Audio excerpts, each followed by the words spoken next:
Alright guys, welcome back to the channel. Today's video is going to be talking about Austin McBroom's divorce and the fallout. Obviously I covered Fangs earlier, you guys seem to like that, so I'm bringing more of it, giving you an insight as a lawyer, as a person. Obviously it's very painful watching these things happen, but I do know that this video that I have in front that you are looking at today is a response to her allegations against him, and we'll put those up. But let's hear him first, and then we'll hear what she has to say. It comes to me stepping out of my marriage, I did. Okay, so he says when it comes to him stepping out of his marriage, he did. Men's infidelity is not something that should be admitted. You may think it's a position of strength, but it's not. The minute you come out and you admit, you say, "Oh, I cheated on my wife," you are already wrong. Nobody is going to listen to you anymore. You don't have any moral leg to stand on. That is the default position. Obviously, every rule has its exceptions, and every condition has its caveats. But that's a very poor way to start. Obviously, he's trying to be as open and honest as possible, but you can't just come out and say, "Yeah, I stepped out on my marriage." When a man quote unquote, steps out on his marriage, on his wife, whatever she does in response is acceptable to society. And I understand that he knows what that means because he's speaking to us, speaking to everyone, trying to clear the air, because she's putting out a book saying all sorts of sordid things against him, which is what women do. They keep receipts, they keep recordings, they go out and leak stuff, and in her situation, she's trying to profit off it by writing a book, even though she was with him all these years, making content, making millions. But the minute the money stops coming in, she gets tired, she wants to leave. It's unfortunate, but do not start from this weak position. You can't. You have to establish the reason for doing what you did. Don't even admit it. There are ways to say it without saying it. But let's continue. I 100% stepped out of my marriage, and it was completely wrong for me to do it. Then why are you talking? Why are you trying to get people on your side when you've already admitted that you're wrong? So if you've admitted that you're wrong for doing those things that you did, then the rest of the explanation is meaningless. So as a man, you are arguing your case in the court of public opinion. Public opinion is that men are dogs. Whatever he does that counts as infidelity, a woman's response, no matter how grave, no matter how craven, is justified. So his position is wrong from the get-go. He's starting on the wrong foot, let's say. I take full accountability. If I can go back and change it, I would. No, you wouldn't. No, you wouldn't. No man will take that back.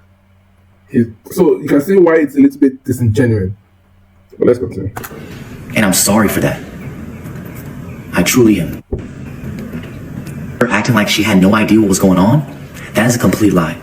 Okay, so according to him, she came out and said, "Oh, he was cheating behind my back. I didn't know." But apparently, it was actually not the case. So this is what Catherine says.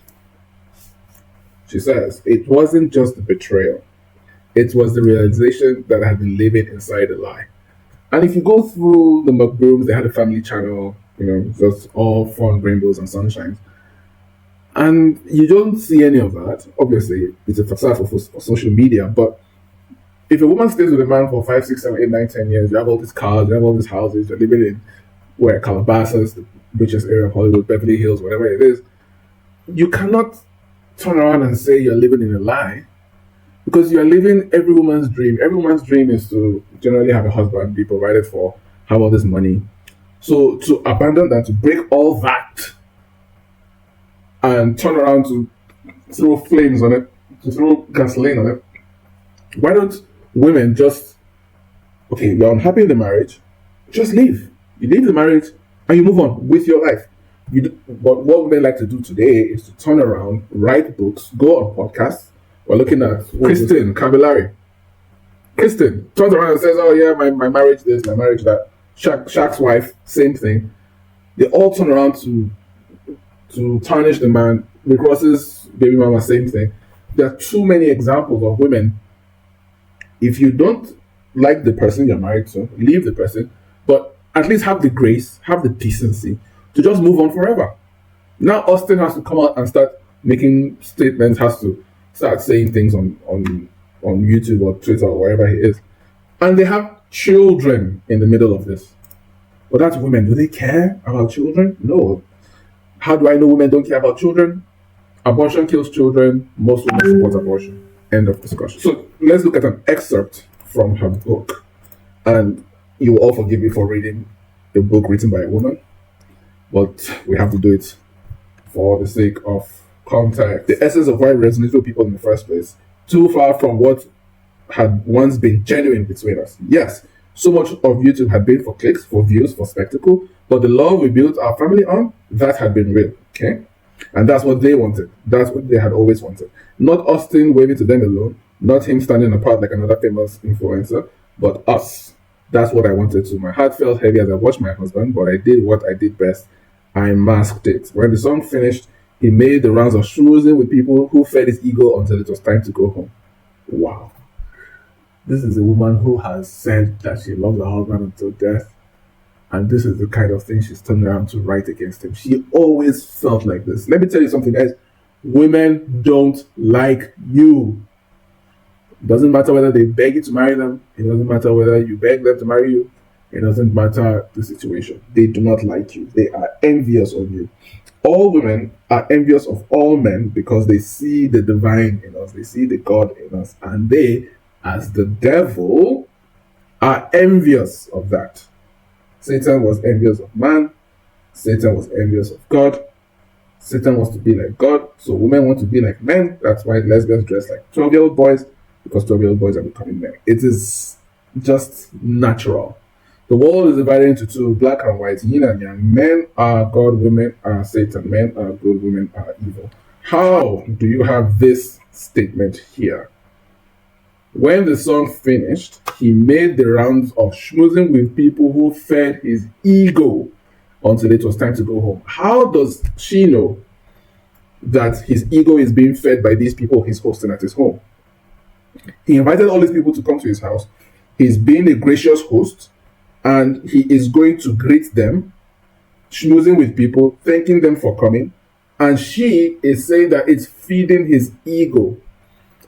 This is called projection. She is the one with the ego. She is the one with the ego. And that is what you need to understand. Arrogance, envy, comes from having an inflated ego. I should be as good as a man. I should be as strong as a man. I should be able to have sex with as many women as a man. I should be able to have sex with as many women as a man without the consequence of childbearing or all these things. I should be able to earn as much as a man. I should be able to buy whatever things I want like a man. Do these things sound familiar to you guys? This is all women. Whether they voice it out, whether they say it on the podcast, whether they write it in a book, whether you just catch them looking at you some way, or after a feat of excellence, the woman makes a snide comment or a strange face trying to put you down. Every man has experienced it. If you've lived with a woman for any certain amount of time, she has done something strangely condescending in response to something extraordinary that you've done.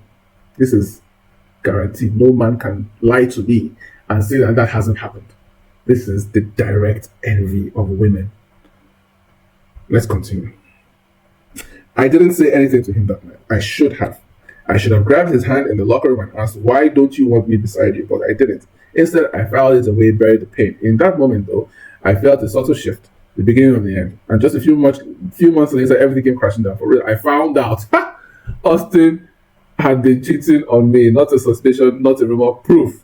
I realized then why he hadn't wanted to walk beside me, why it had been so easy for him not to. He'd already broken his vows. Oh, this fucking bitch.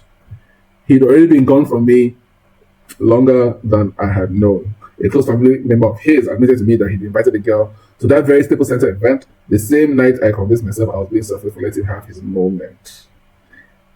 Did you hear this? Oh my God. You see, the thing about women, people are always worried that women talk too much.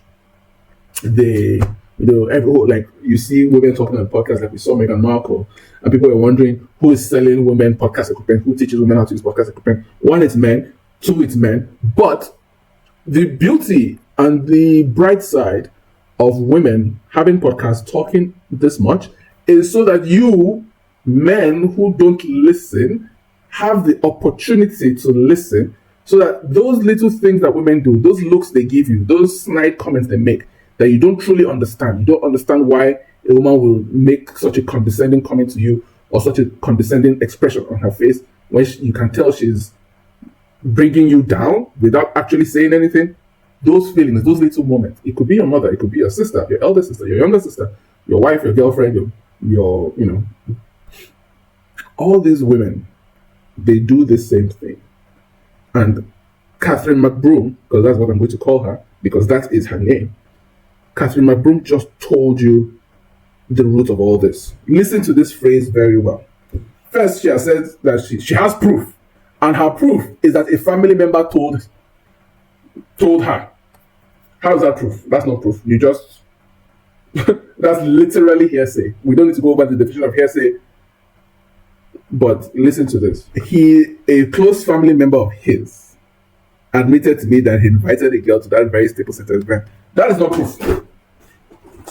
That is not proof of anything. The same night, I convinced myself I was being selfless for letting him have his moment. The same night, I convinced myself I was being selfless for letting him have his moment.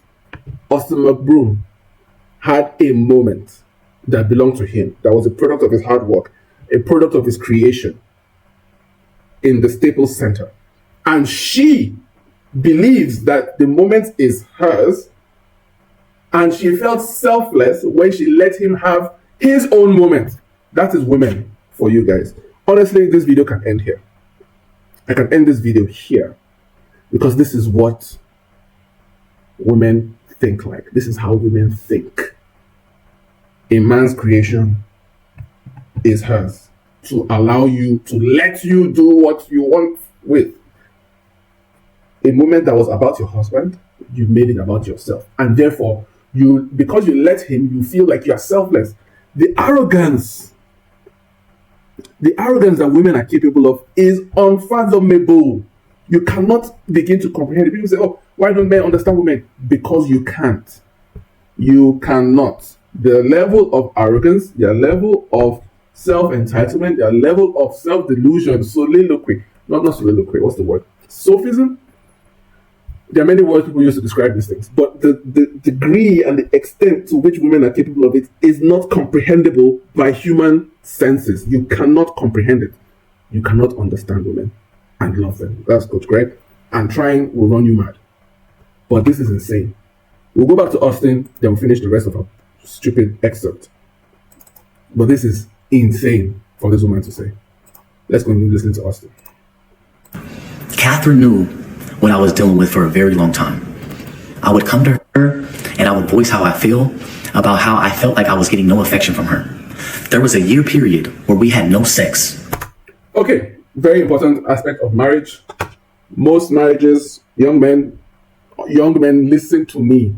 Most marriages are sexless. Women don't like having sex with their husbands. They marry you because they see you as a safe option. They don't marry you because they're attracted to you. That's why they have less sex with you. Understand that. Austin here is saying that because he's under the old illusion of marriage, that you communicate with your wife and tell her, oh, this is your problem. You're not having sex. You're not having sex that much. You're not having sex often enough. So if you communicate that problem with her, she can make the adjustment and then the marriage can continue. That is a lie. That is the problem of Hollywood. He's a California boy. So Hollywood is part of his life and his upbringing. It is actually a lie. In fact, it's not just a lie. But what he did is detrimental. We cannot make these videos every day and laugh at Austin McBroom the way Carlos does. What we can do is to teach the lesson for the people coming behind us. And that's what I think he should do, because he is inside the marriage. He must turn around and tell the people coming behind him, pause, coming behind him and say, this is what I was going through in my marriage. This is what will happen to you, or this is what can happen to you. His mistake is going to his wife and begging her for sex. Baby, we've not had sex in a year. There's a problem. In doing that, he is admitting to her that if you're not going to give me sex, I'll go outside for sex. No, do not do that. Just continue as normal. She didn't see, Catherine McBroom did not see Austin in bed with the woman. All she has is a story that a relative told him. So the idea of being so-called open and honest and vulnerable with your wife, are you not seeing, gentlemen, that she's using it against him? When you tell women your weakness, they will use it against you. The book of Judges, chapter 16. I explained it already. Austin McBroom, watch my video. She will use it against you. Austin is a millennial, so he believes that you should talk to women about things, the deepest, darkest things in your life. No, that is wrong. Not only is it wrong, it is detrimental to you. The minute you tell her that you're starved for sex, the more she's going to withhold it. Go on Twitter. There are men who will tell you that I have not had sex with my wife in 2 years. The other man kept a spreadsheet, an Excel spreadsheet. Most people cannot use Excel, but this man figured out how to use Excel to chart the dates he asked his wife for sex, the reasons she refused to have sex with him, and he plotted a graph of how sexless his marriage is. And Austin McBroom, millionaire, Rolls Royce, mansions, is coming out to tell us that he went to his wife and pleaded with her, oh baby, I've not had sex with you in a long time, in a whole year. That's not good. One, you're giving her so much power because you are telling her that she has the leverage over sex. And two, you are giving her ammunition for her book. Every woman is writing a book. Every woman is screenshotting your messages. Every woman is recording your conversations. Every woman is building a case against you. Whether in the court of law, or in the court of public opinion, or in the court of equity.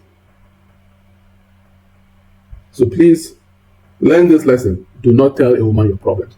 If your wife is refusing sex, or not offering sex, or not willing to express herself sexually with you, you must not show her that it is affecting you. You must just be in a position of strength where you don't show her that it's affecting you. Go and sort yourself out. If you're a man, you know what I mean by sorting yourself out. And no, I do not mean pornography. Pornography is rubbish. But find a solution. There are solutions everywhere, but not pornography. I do not promote pornography. Do not use that. That is poison. Go out there and search for happiness. I won't say more than that. And I would vent to her, telling her. Venting to her, you're telling her your heart. I'm so sorry. I can't just make reference to the Bible and not talk about this. I'm sorry to keep going back to this, but it's the best example. There's a reason that Christianity and the Bible has lasted 1,000, 2,000 years. It is so that you can read it, you can learn the lesson. Yes, you don't get these lessons in your church. They do not teach this to you in church. But the story of Samson is the story of all men who tell women the truth. You tell women your heart. Austin McBroom here says, I vented to her. Vented, meaning that he had something that was in his heart and he told it to his wife. Now we see her writing a book about it, using it against him. That is what women do.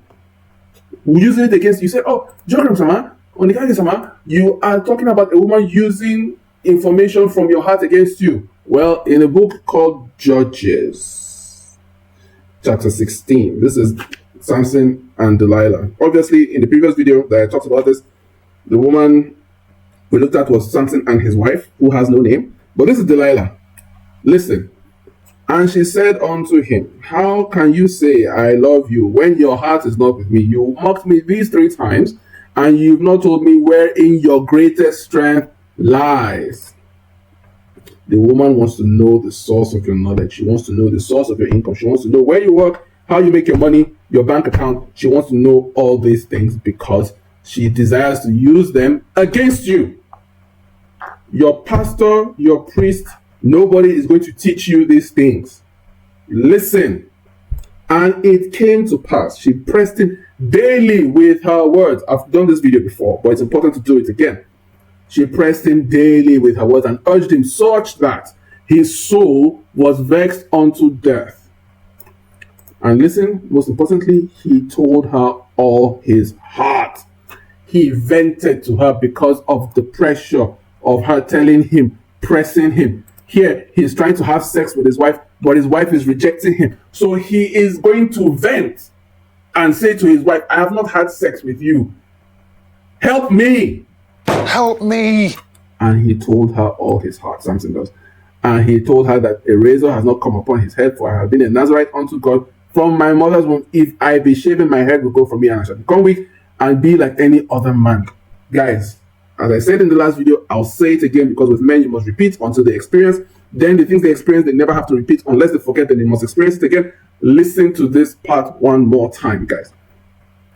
And when Delilah saw that he had told her all his heart, a woman knows when you are telling the truth. A woman knows when you showed her your heart, because throughout your time with her, she is pressing you. She is vexing your soul. Don't you remember when you are doing something fun with your life and a phone call comes and interrupts it, and you see that it's this woman? Are you happy? Or you're doing something in the house and the woman comes and sits in your lap and takes up your space and takes up your time. She is vexing your soul, guys. Then you make the mistake to vent to her like Austin did. Let's listen to him. And I would vent to her, telling her, I would vent to her. Venting. He is venting. Telling her his heart. Guys, it's a mistake. Not only is it a mistake, it is a detriment. Because she will use it to write a book against you. She will use it and call the Philistines against you. She's not going to harm you herself, even though that's what Delilah did. Not only will she harm you herself, she will get other people. She will post it on the internet. She will write a book and sell it to discredit you, to destroy you. Not your body physically, but your soul, your reputation. And Austin is playing this game. This is so painful to me. This man, I don't know what his problem is. I know he's rich and famous. But a man doesn't just become rich and famous. There must be something inside you that will attract wealth and fame. There's something, not just the luck, but there's something unique. Because if it's just luck, there are many lucky people. Most people are lucky to be alive, but you're not lucky to have $100 million. So he has something unique to him that gives him access to wealth, that allows him to create the opportunities to create this kind of life for himself. But what does he turn around to do? He vents to a woman, and the woman is now taking everything from him. This is painful to me. what I needed from her. There was a year period where we had no sex, and I would vent to her, telling her what I needed. I would vent a year period, and I would vent. He's telling her his heart. This is painful. Why are you telling her? Guys, as I said, do not tell her that you're having these challenges. It is not her business to know that you're having problems with your sex supply. As I've said, if she's not providing you sex, you know what to do. The stupid thing is, don't tell her about it, dummy.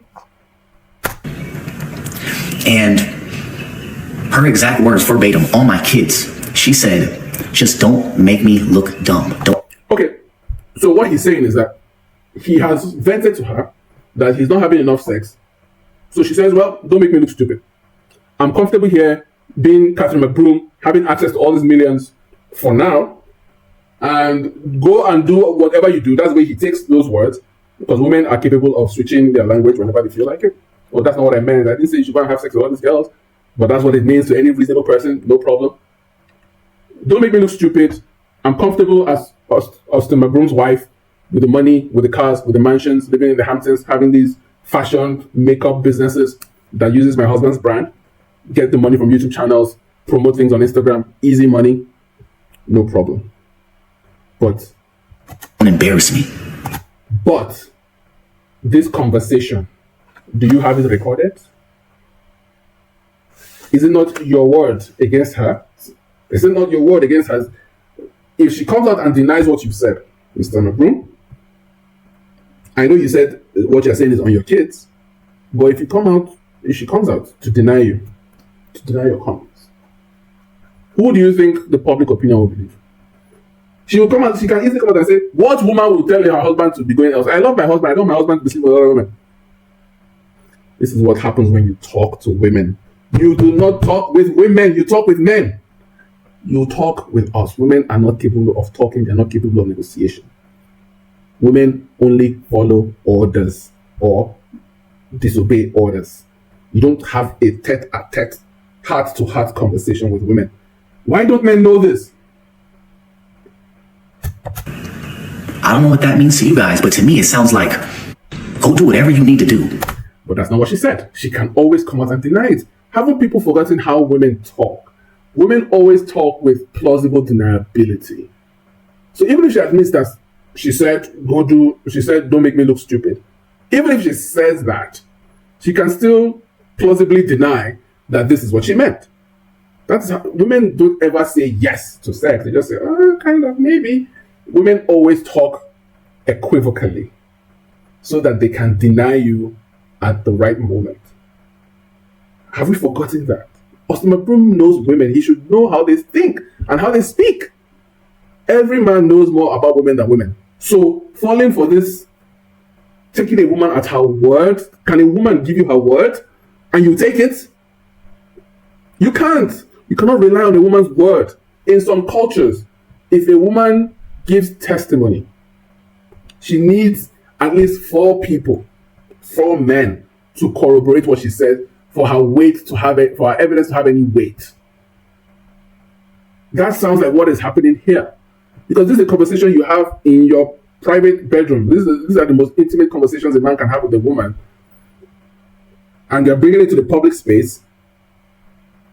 And what she said to you verbatim, quote for quote, bar for bar, is something that she can easily deny. That doesn't mean go and have sex with a girl and bring her to the Staples Center. She can say that. That's very easy to deny. You don't rely on women's words. That's why you don't talk to women. Nobody likes talking to women. You shouldn't. Because I'm not capable of giving you what you need. So Catherine tells you. Do you see that? Let's watch that again. Let's think about it. To you guys, but to me it sounds like, go do whatever you need to do. Because I'm not capable of giving you what you need. Okay, now you read all. Now she can come out and say something very simple. You can say that you read all that meaning into what I said. She can deny the meaning that a man will derive normally from those words. She can deny them. I covered that already. So your problem, Austin, is that you talked to her. Never talk to your wife. Why are you talking to her about this very dark, deep, intimate problem? For example, just to prove to you guys who are trying to cry that why are you saying don't talk to your wife, if you are using pornography to satisfy your urges, which as I said, I do not encourage, but if you are, would you tell your wife that you're using pornography? No, you wouldn't. You don't need me to tell you. You don't need anyone to tell you. Why? Not only because it's embarrassing, which it is, but 2, she will know that you are starved for sex, that she is not providing you sufficient sexual access. That's the main thing. So if you are doing it, or if you are finding sexual release elsewise, she must not know about it. You must do your best to make sure she doesn't know. Even if she gleans it from your family member, you must have your own plausible deniability. That's the game you play when you enter the woman's world. As soon as you bring a woman into your life, you are now playing this game, guys. Oh, get married. Oh, be in a relationship. Oh, you don't have a girlfriend. This is the game you are playing now. This is your world now. You're in this world where this man says she loves you because you bought her the Birkins. She rides in a Rolls Royce. Tomorrow, you are practically homeless, living almost in a 1-bedroom. She's collecting half of your paycheck, dropping the kids off and running off to get fucked. So Catherine tells you guys that back in 2018, 2019, I basically ruined her life because I stepped out of our marriage and she had no idea. When that is not true at all. She knew exactly what I was doing. That is the problem, sir.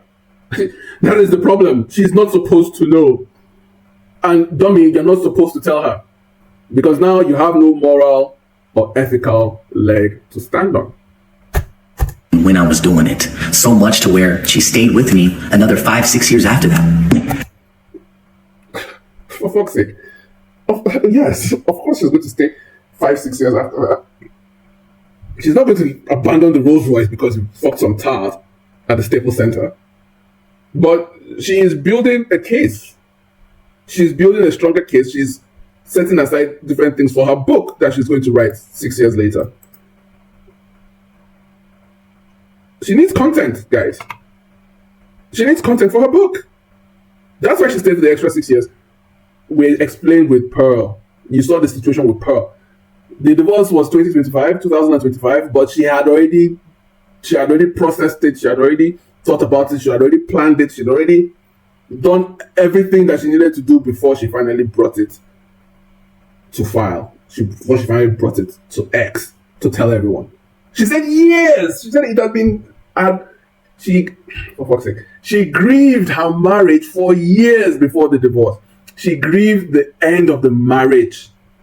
So the fact that Catherine McBroom stays back 6-7 years after, let's say, ostensibly the marriage fell apart internally, that is not an admission. That is not a condonement. That's what they call it in law. Oh, she condoned the infidelity. No, that doesn't mean anything. She can still come out tomorrow and say, well, he's been cheating on me for 6 years. How about that? She can say that. That's the meaning of the 6 years. She's using the 6 years against you, guys. Austin, she's using the 6 years against you. You cannot point to the 6 years and say, oh no, she actually enjoyed me going out on other women because she stayed back for 6 years. No, wrong. When she first came to me and told me that she wanted to do ayahuasca, in my head, I was 100% against it. Okay, so she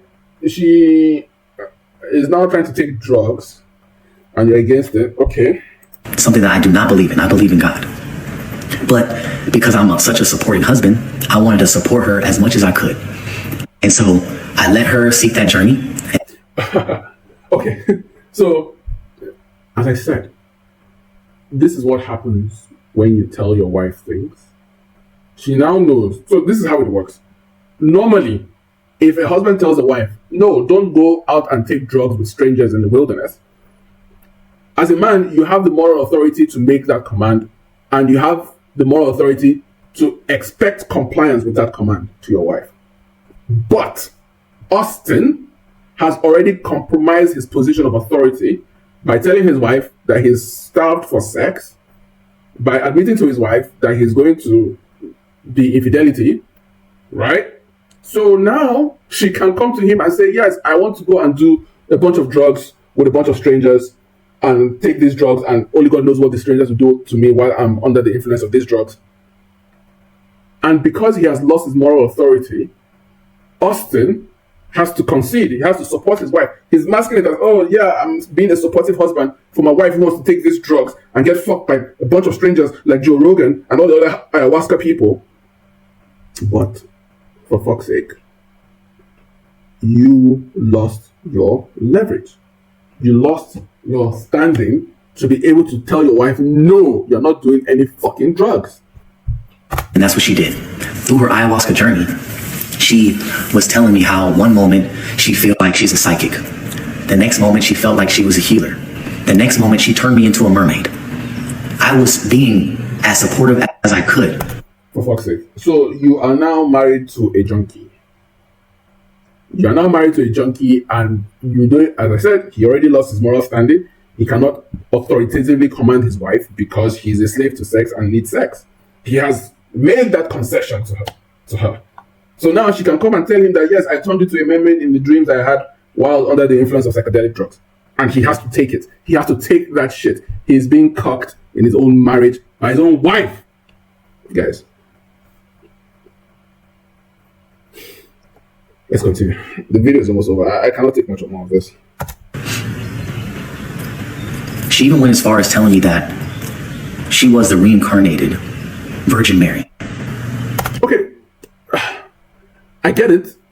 Blasphemy comes with ayahuasca. That's fine. We know that that's acceptable.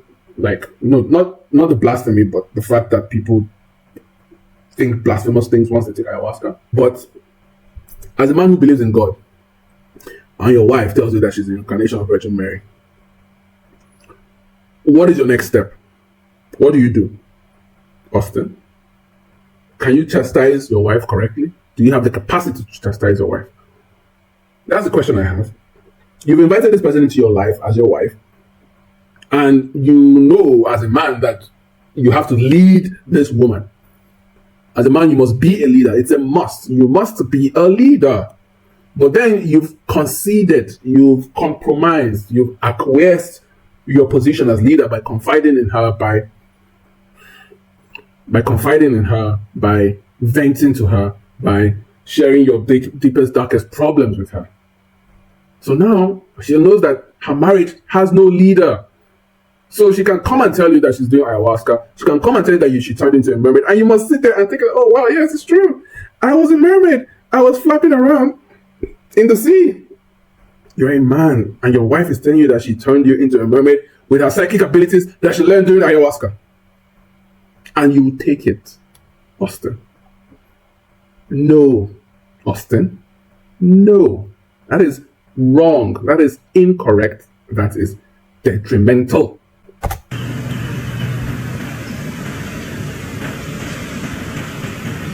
And that she no longer wanted to have sex with me, and she didn't want to use her body in that way. You Yeah, she said that a while back, so, okay. guys put yourself in my shoes, and if your significant other told you that they were the Virgin Mary and no longer wanted to have sex with you. So she got reincarnated as the Virgin Mary, therefore she cannot have sex with you. Oh my God. Guys. She was already not having sex with him before she took the ayahuasca. And after she took the ayahuasca, she says, yeah, I can no longer have sex with you. This is so funny. Let's just listen. I don't have any comment on that. Zero. What would you do? So as she was getting more connected to... That's a very good question.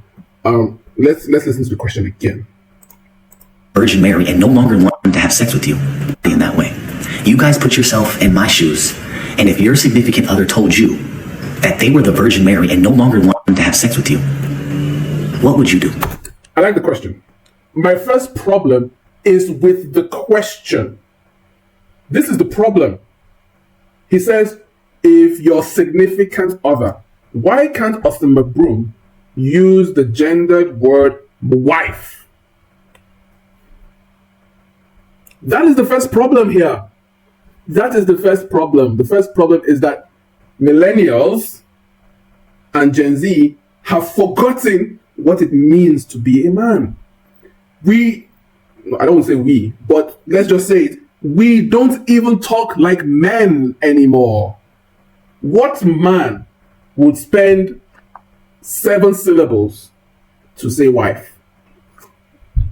Why don't you just say wife? But you say significant other. 6 syllables instead of just saying wife.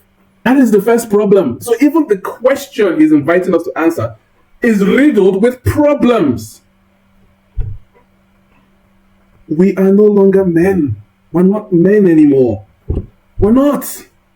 That is the first problem. So now he says, your wife tells you that she had a dream or she took some drugs, which you encouraged, and now she's the Virgin Mary and therefore doesn't want to have sex with you because she's a virgin and must preserve her virginity.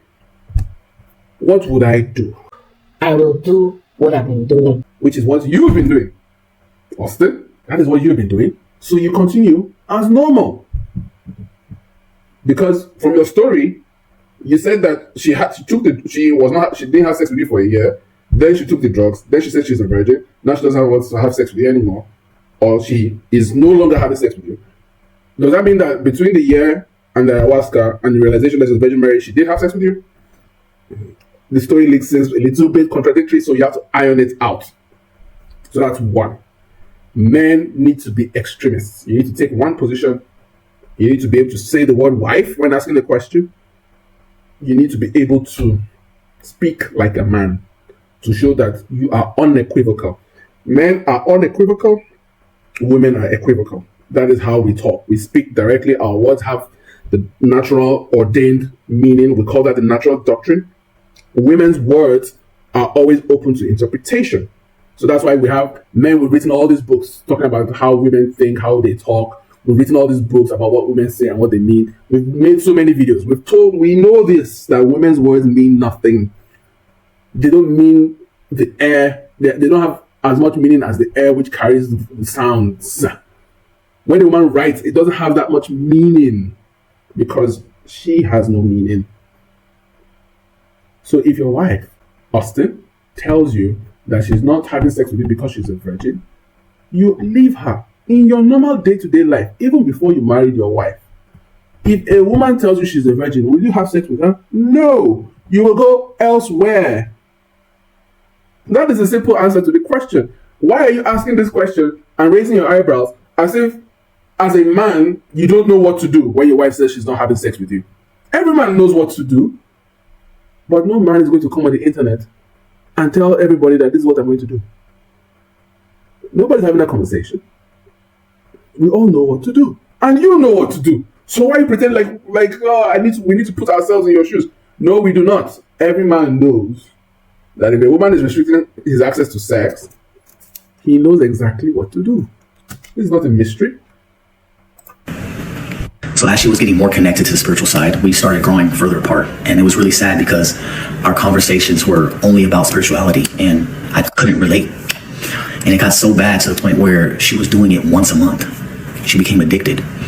Usually people do it once, maybe twice, maybe 3 times in their entire life. But she was doing it once a month. And yeah, once a month is crazy. Once a month is definitely crazy. I would run for sure. Once, maybe twice, maybe 3 times in their entire life. But she was doing it once a month. And this is where, during this process and her going out, traveling and going on retreats, she found somebody. Hear the message. Okay, so now you are in bed with a drug addict.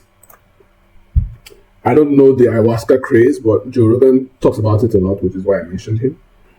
And I think it's very silly, but I don't like to blame men, even though as the pinnacle of responsibility, as the paragon of accountability, it's always good to look at the actions of the man in any predicament that he finds himself in. So you are sitting down in a marriage with a woman who is taking ayahuasca. You are a man who believes in God. And your wife is taking drugs that allows her to see creatures and to turn you into a water mermaid and doing all these things. And you do not have the moral, spiritual authority to tell her, no, don't do this. But on one hand, you believe in God, but then you are cocking yourself and saying you're supporting your wife on her drug journey, and she only talks to you about spiritual stuff. What about Jesus, nigga? What about Jesus? Like, you've forgotten about Jesus? You cannot talk to your wife about Jesus? You believe in God, you cannot talk to your wife about Jesus, but you're talking to her about mermaids and ayahuasca. So that is a failure on your part, Mr. McBroom. You failed to lead your wife. You conceded to her. You've given her the authority to guide you.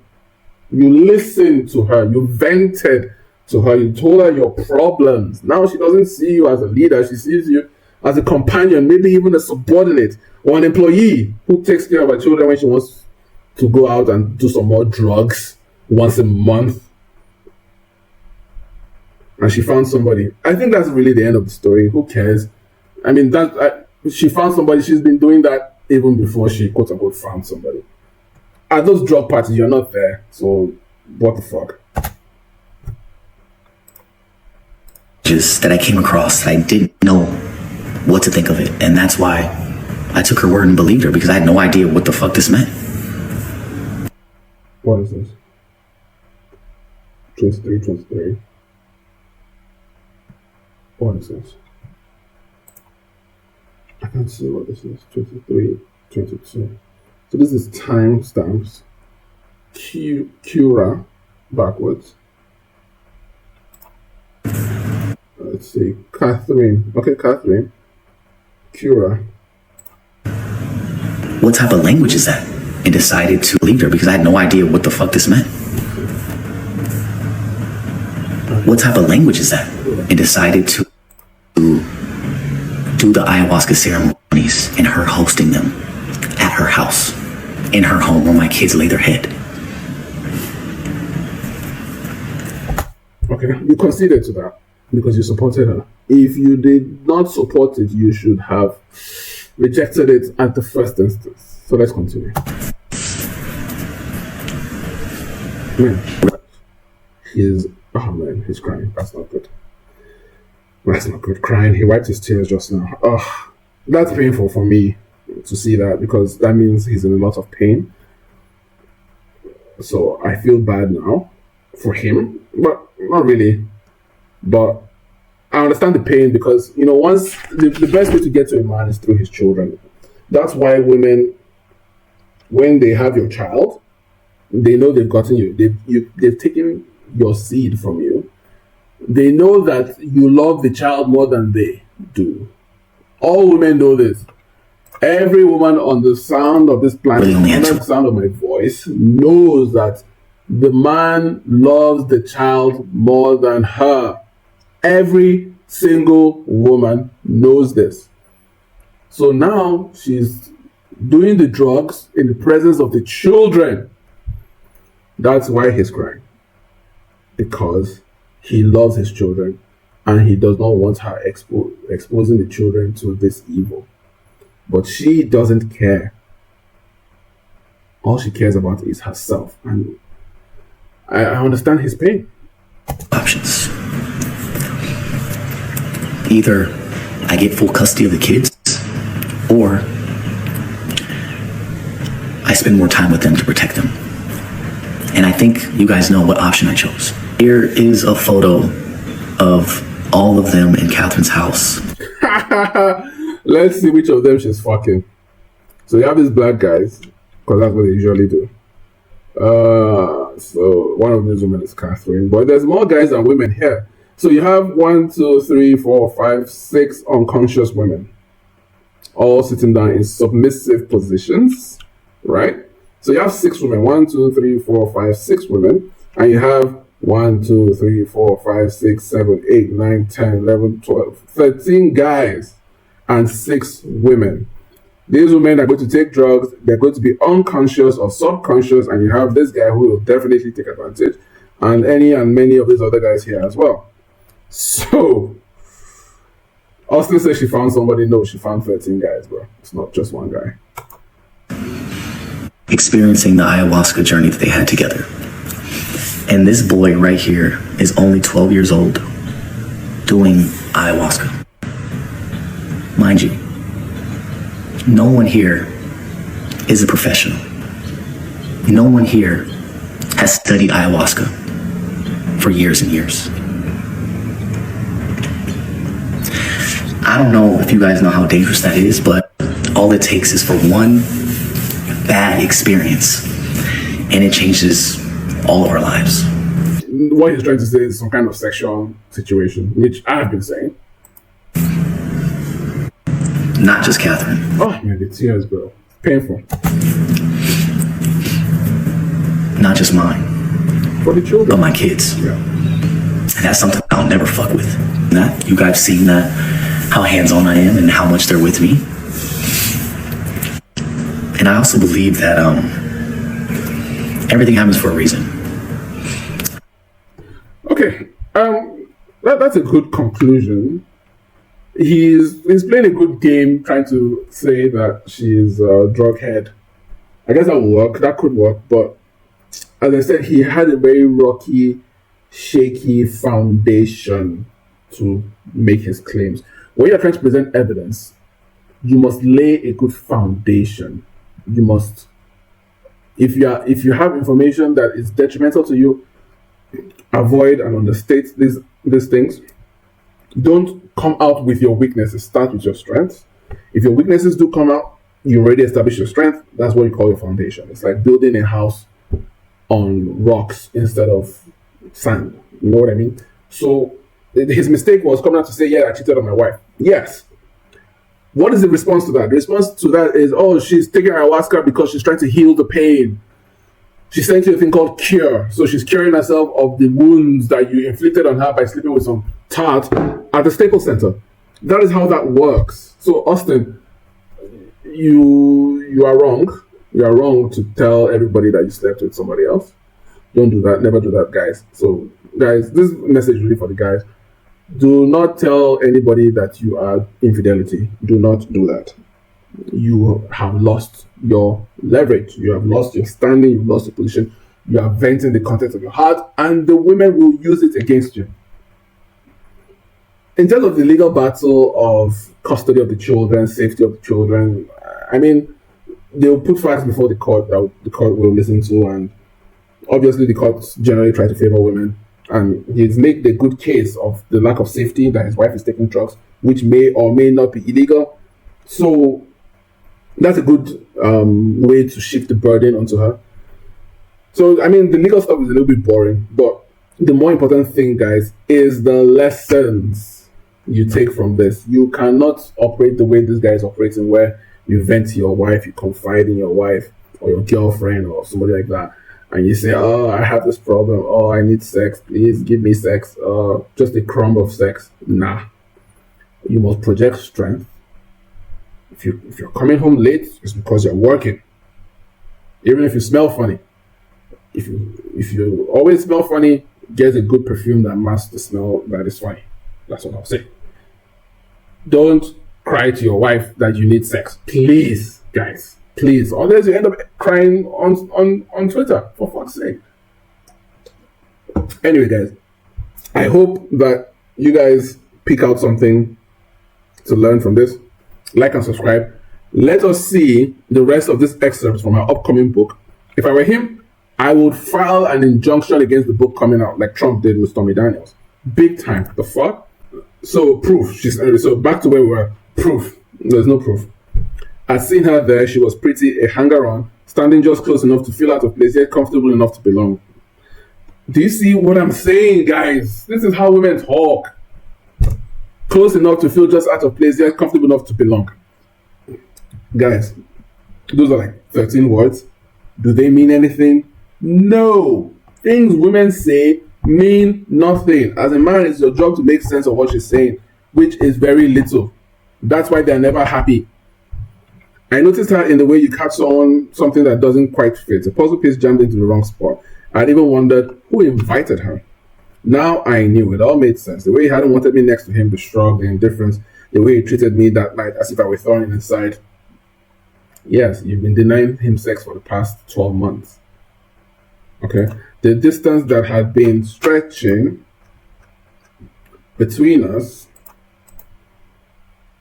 widened like a crack in a foundation, too stubborn to crumble all at once. I know she didn't write this. She had some two-bit novelists to write this book. No way she put those words together, because it's like, I know she's not that bright, but she's not bright enough to be this stupid, if that makes sense. Like, writing like this. It sounds like a writer wrote this, like a bad writer. So, I don't think she's intelligent enough to be an actual writer. So she had an actual writer to write something this silly. This is terrible writing. And a woman wrote this. And it's not Catherine that wrote this. I know for sure. In an instant, it all connected. That realization wasn't an explosion. It wasn't rage or shouting or throwing things. It was slow and heavy, like a knife to the gut.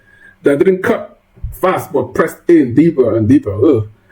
Until I felt it in my bones, or rather my heart. Oh, get the fuck out of here. She didn't write this.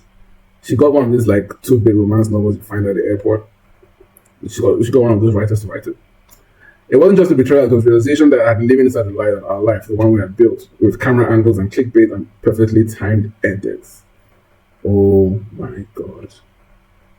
This is painful. Actually, out of all this clause here, this phrase here that she used, is actually the most painful thing, because the camera angles and the clickbait and the perfectly timed edits are what made you what you are, Catherine McBroom. They're the one who even give you a platform to write a book this silly that you are seeking to make money from. Unfortunate. To turn back on that and piss on it, on the book, No. This woman is scum. She is scum. Was holding out beneath me, an illusion created for millions to see, but never for me to truly live. I have a headache, guys, reading this. I have a serious headache reading this. All right. The relationship, the love that had once been true, had evaporated before my eyes, dissipating into the air like a vapor, leaving nothing behind but the ache of knowing it had been slipping away long before I ever saw it. Guys, women are going to sit down and read this book, guys. All the things I ignored, brushed aside, rationalized, they hadn't been paranoia, they had been real. After that, I turned inward, inside. I questioned everything about Austin, everything that had come before, every late night editing session, every last minute excuse. See this? She's inserting herself into this. This woman never edited shit. I know, because I know how women are. I know how women work. I've worked with women. I've made content with women. Women are the least professional people you can find. If a girl does an OnlyFans and she's successful, it's because there's a man running it. Trust me. Women don't have time to do this. Editing? What the fuck? No, I've never had somebody hire a female editor. Think about it. Anyway, let's move on. Every glance at his phone that ended with the screen tilted just out of my view. Oh my god, this bitch. I discovered that there were others. So many girls, so many betrayals. I never felt more alone, not just in a relationship but in my life. I couldn't call my mom. I was too ashamed, too humiliated to say the words out like, he cheated on me. Saying it would make it real, would turn into something I couldn't shove down or reshape into something easier to swallow. This bitch. I couldn't tell my dad or my brother. My brother had just started his own YouTube channel and I didn't want to pull him into the mess. Didn't want him looking at Austin differently, even though I would never see my husband the same way again.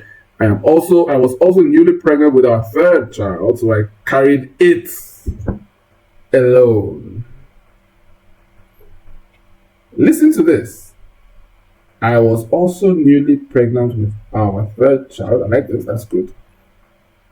So I carried it alone. This is not how you speak about your child. You use the gender of the child. If you don't know what the gender is, the gender neutral term is male, masculine. You say, so I carried him alone.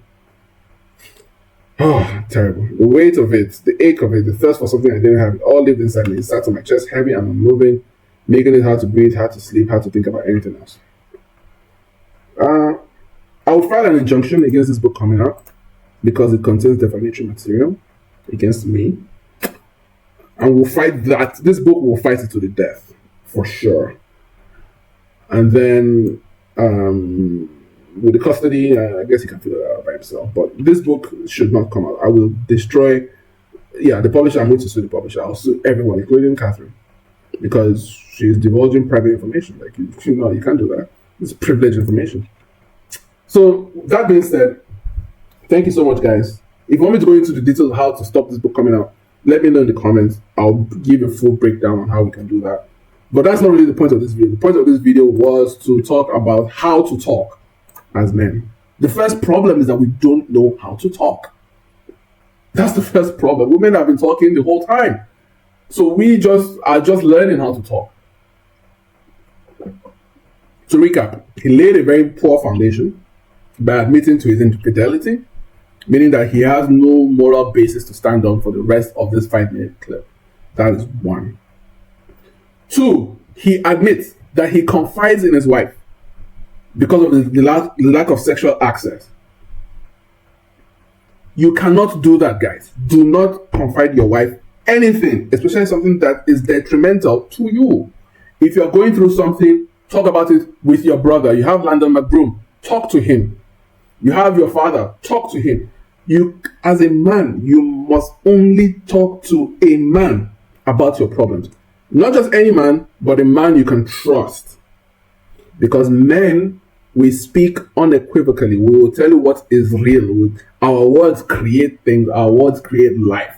Therefore, our words are tied to reality. A woman's words are not tied to reality. You've seen this book. You've seen it. A crack in a foundation to stumble to crumble all at once. That is how women fucking talk.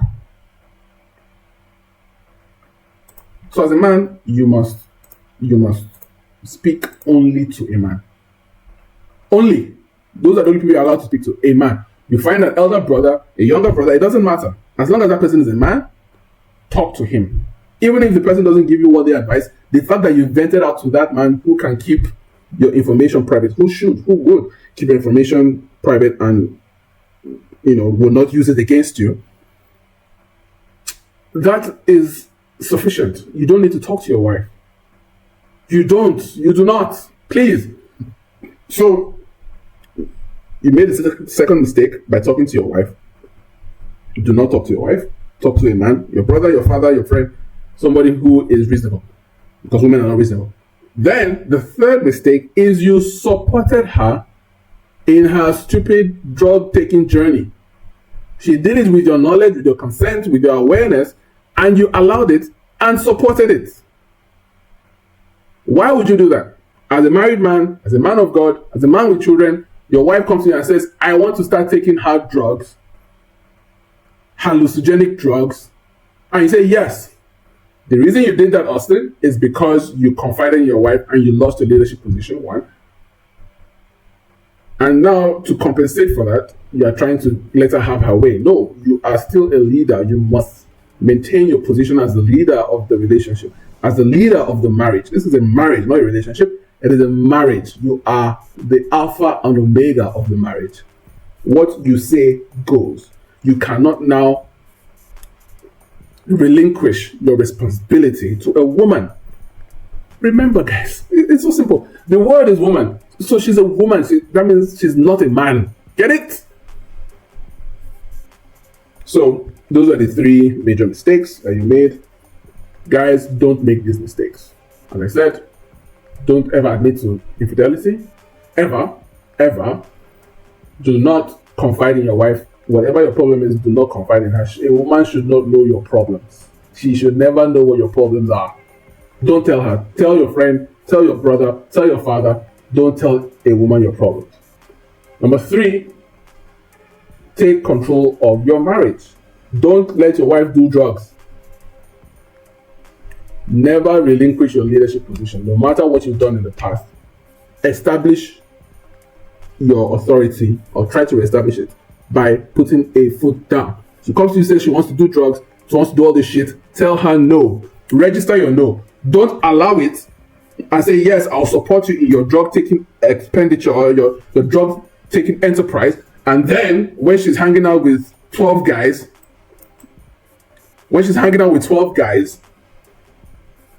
hood rats and soy boys, you're now crying that, oh, she's doing drugs around your children. Well, you allowed it, Austin.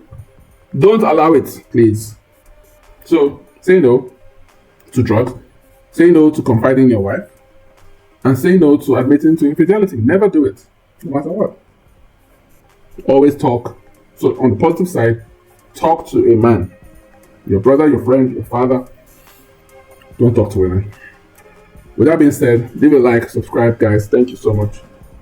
This was quite a good episode. I hope you enjoyed. Share. I'll see you in the next one. After centuries of sleep, of nothingness, I have returned.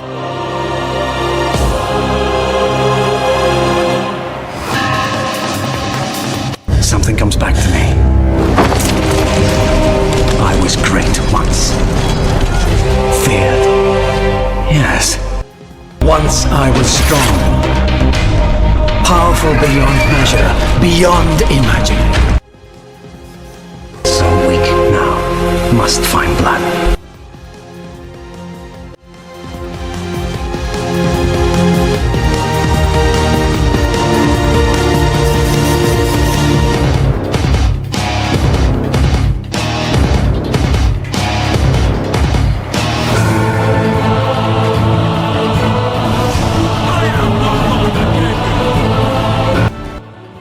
The best guy at synthesizing this stuff, because he's just been hitting these things out of the park.